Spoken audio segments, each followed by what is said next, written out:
Hey everyone, Thornton Smash here, out mountain biking in Colorado, but today we're going to be talking about new rivals coming to Apex Legends, and I'm not talking about Marvel rivals, and so much more, and if Apex Legends is actually in danger. We're also going to go ahead and give out a siege skin. All you gotta do is like, comment, subscribe, you guys know the drill. But without further ado, let's jump into today's topic. Ladies and gentlemen, welcome back. Today we're going to be talking about Electronic Arts, the big boss behind, well, Apex Legends, Battlefield, and whatever FIFA is called this year since they lost the naming rights. EA's stock is climbing faster than a Pathfinder main chasing dopamine, and everyone's kind of wondering the same thing, myself included. Why? Well, it turns out Wall Street has actually decided that Apex Legends is officially EA's golden goose again, mostly because it keeps laying new event eggs that the player base simultaneously hates, buys, and complains about in 4K. And just as investors start popping champagne, Apex drops leaks about wildcard abilities, making the game even more chaotic and possibly more profitable. But let's go ahead and first talk about EA's stock price. Over the last few months, EA's been flexing like a Newcastle alt. We're talking steady gains, bullish analyst ratings, and earning reports that basically say Apex is paying all our bills. The truth is, Apex Legends is still the cash cow, or more accurately, the loot tick that keeps on printing money. According to investor reports, Apex has generated billions in lifetime revenue, and despite player fatigue, bugs, and that one time everyone's heirloom vanished, the game continues to outperform expectations. Why? Because EA figured out something sinisterly effective. If you make your cosmetics so expensive people get angry,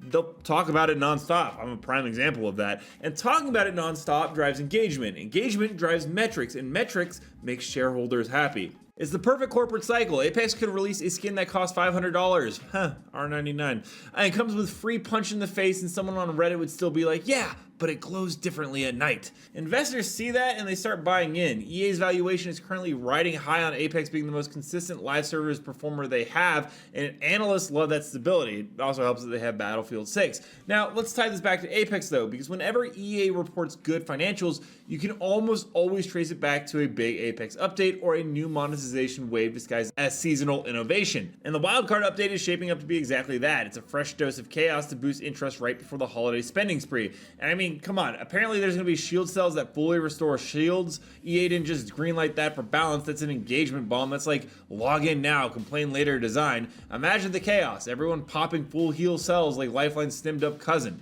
Entire fights turning into glorified recharge animations.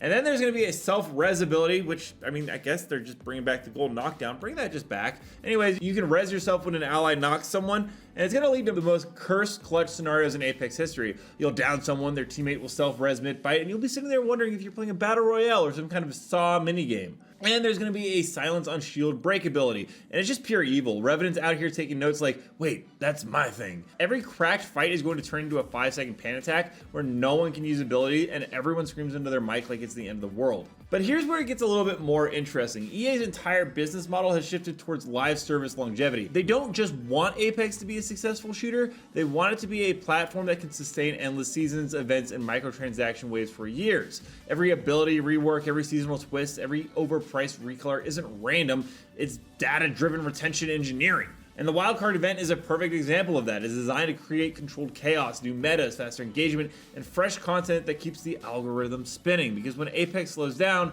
player drifts to other game. But when Apex gets weird, people come back just to try it. Arc Raiders is a prime example of that. Right now, it's pretty much the #1 played game on Steam, and between that and Battlefield, it's kind of wondering where Apex really fits into the mold right now. So on December 16th, with that whole wildcard thing going on with those abilities, there's also going to be care package weapon drops. The Bowcheck Bow and Alternator are returning to the care package, and you can bet EA is already calculating how that affects retention metrics.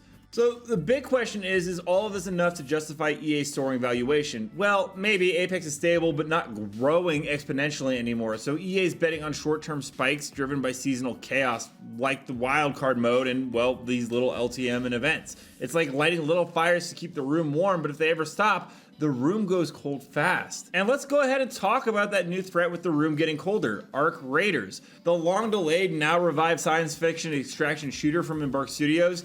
Yeah, the studio founded by former DICE devs who also created the finals, which was originally actually slated to be an Apex killer. That didn't work out. But anyways, yeah, they actually helped create Battlefield before EA accidentally ran into a wall and just finally brought it back to life last month, actually. Anyways, Arc Raiders is being marketed as a community-driven, physics-based looter shooter with dynamic world events and slick visuals. In other words, it's exactly the kind of game people wanted Apex to evolve into. So the question is, can Apex compete? And honestly, yes, but it's complicated. Apex has 5 years of lore, movement polish, and established esports clout. But Arc Raiders has what Apex doesn't. Momentum. That fresh new toy energy that Apex hasn't had since Valkyrie first dropped. Where Arc Raiders could hurt Apex is perception. If Arc is continuing to launch clean, optimized, and generous with rewards and a fun gameplay loop, even though it's not a battle royale, it makes Apex look like the stingy veteran charging $20 for a purple recolor. Players get curious, they try it, and even half of them come back. That's still a dent in engagement metrics, and investors notice dents. EA's hoping Wildcard acts as a shield against that, new mechanics, returning weapons, chaotic updates, all strategically timed to keep the spotlight off Arc's debut window, but didn't work really because they're like the #1 game on Steam, and I think it actually broke Apex Legends' concurrent player base record. All that being said, we do have a new trailer for the Amped event coming in about a week or so we're gonna go ahead and play that, and then we'll go ahead and jump into some community clips.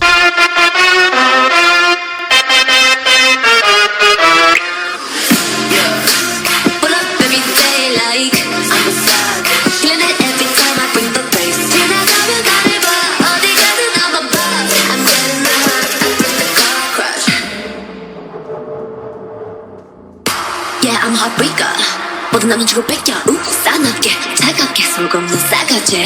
Everyday I say 사랑은 no way 필요 없는 you get on my lap full 뜨거운 death full 따갑게 반겨줄게. Yeah I got my queen pull up every day like I'm a savage feel it every time I think the place 지나가면 나를 봐 어디 가든 I'm a boss I'm getting hot I bring the car crush.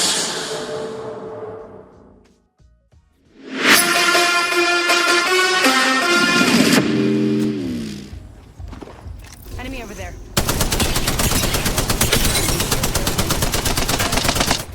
Reloading.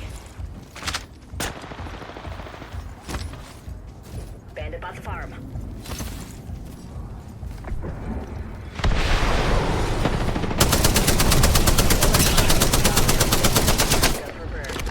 Main engine burn.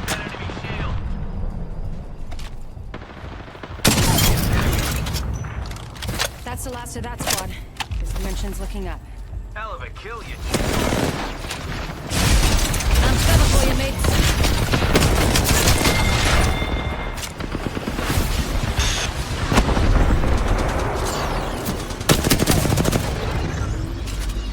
Bogey here.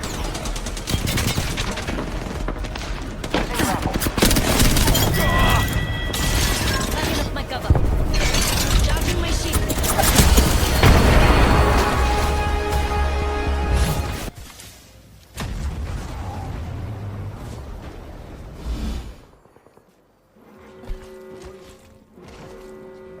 Back from a weekend.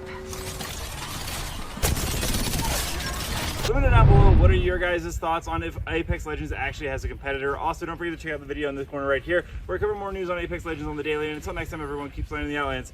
I'll see you out there.